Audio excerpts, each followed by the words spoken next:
تو ناظرین سب سے پہلے جو اس وقت سچویشن ہے خطے کی اس پہ ہم بات کرتے ہیں. ڈونلڈ ٹرمپ ایک دن جنگ بندی کرتا ہے اور ساتھ ہی اگلے بیان کے اندر وہ اعلان جنگ کر دیتا ہے. یعنی آپ ڈونلڈ ٹرمپ کو پریڈکٹ نہیں کر سکتے. یہ امریکی تاریخ کا ایک عجیب و غریب کردار ہے. ایک پوسٹ کرتا ہے کہ ہم نے اپنے اہداف حاصل کر دیے ہیں, ہم جنگ جیت گئے ہیں, جو کافی ہے, اور پھر اگلی پوسٹ میں کہتا ہے کہ ایران دنیا کے لیے بدستور ایک خطرہ ہے جسے ہمیں ختم کرنا پڑے گا. تو ایک ڈونلڈ ٹرمپ کی پوسٹ سے ایسا لگتا ہے کہ جیسے ایرانی بہت اچھے ہیں, معاملہ حل ہو گیا. ایک سے ایسا لگتا ہے کہ ان سے برا دنیا میں کوئی نہیں اور معاملہ ابھی حل نہیں ہوا. ایک بیان میں کہتا ہے کہ ایران کو ہار ماننا پڑے گی, عجیب لوگوں سے ہمارا پالا پڑ گیا ہے, وہ کافی ذہین بھی ہیں, بہت سخت گیر ہیں. اگلے بیان میں ڈونلڈ ٹرمپ صاحب یہ کہتے ہیں کہ ایران ہماری منتیں کر رہا ہے معاہدہ کرنے کے لیے اور ہم ان سے نہیں کرنا چاہ رہے.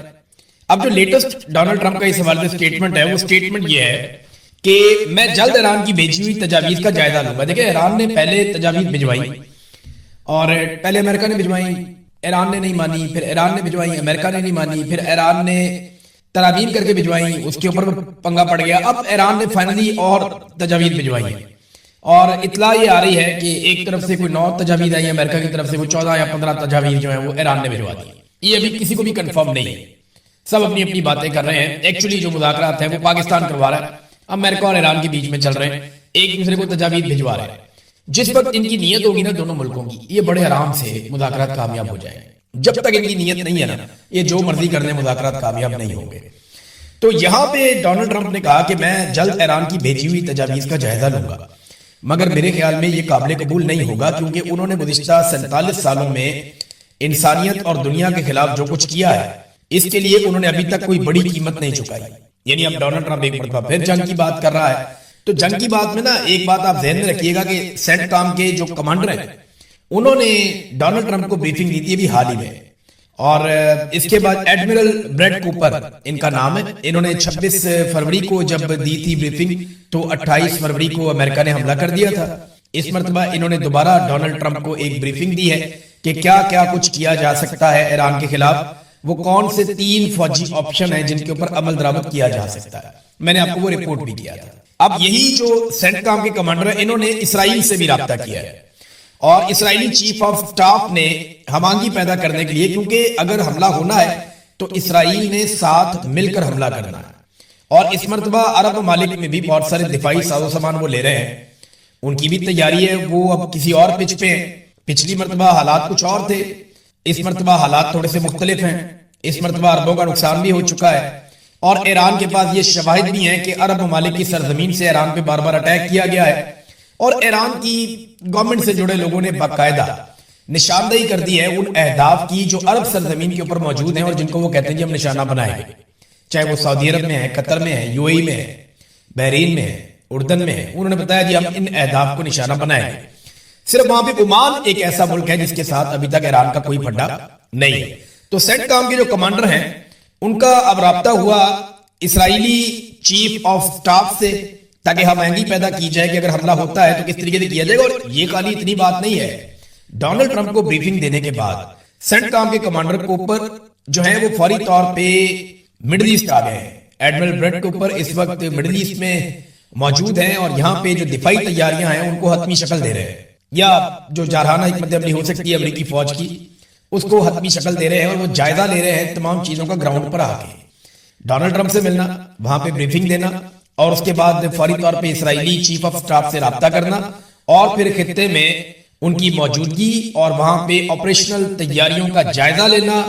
یہ ساری چیزیں اشارہ کر رہی ہیں کہ اب دوبارہ لڑائی ہو سکتی ہے, کشیدگی دوبارہ بڑھ سکتی ہے. ڈونلڈ ٹرمپ کو فیس سیونگ چاہیے. ڈونلڈ ٹرمپ نے کئی مرتبہ کہا کہ میں جنگ جیت گیا ہوں لیکن میں بہت بڑے مارجن سے جیتنا چاہتا ہوں. تو بہت بڑی فیس سیونگ ڈونلڈ ٹرمپ کو چاہیے جس کے بغیر پولیٹیکلی وہ امریکہ میں بہت بری طرح ڈیمیج ہو گیا. امریکنز کا ایک دیکھیں, میں نے آپ کو پہلے بھی بتایا تھا, امریکنز بھی ایک ایسی قوم ہے جو بڑے فخر کے ساتھ جیتے ہیں. اب آپ کو یہ اچھا لگے یا برا لگے, امریکنز کے اندر بھی ایک بڑا فخر ہے, ایک بڑا پراؤڈ نیشن ہے. وہ یہ کہتے ہیں جی ہم کسی سے نہیں ہار سکتے, ہم نے ساری جنگیں جیتی ہیں, ہم آئندہ بھی جنگیں جیتیں گے. اور انہیں کمزوری بالکل پسند نہیں ہے. یعنی وہ یہ نہیں دیکھ سکتے کہ ان کا پریزیڈنٹ ہار گیا اور جو پریزیڈنٹ ہارے گا یا پیچھے ہٹے گا وہ اس کا خمیازہ بھگتے گا. یعنی جس طریقے سے جو بائیڈن افغانستان سے نکلا اس کا بہت بڑا ڈیمیج ہوا اس کو پولیٹیکلی, اور بڑا مذاق اڑایا اس کے مخالفین نے اس کا. تو اگر ڈونلڈ ٹرمپ یہاں پہ یا دھوری جنگ چھوڑ کے آ جاتا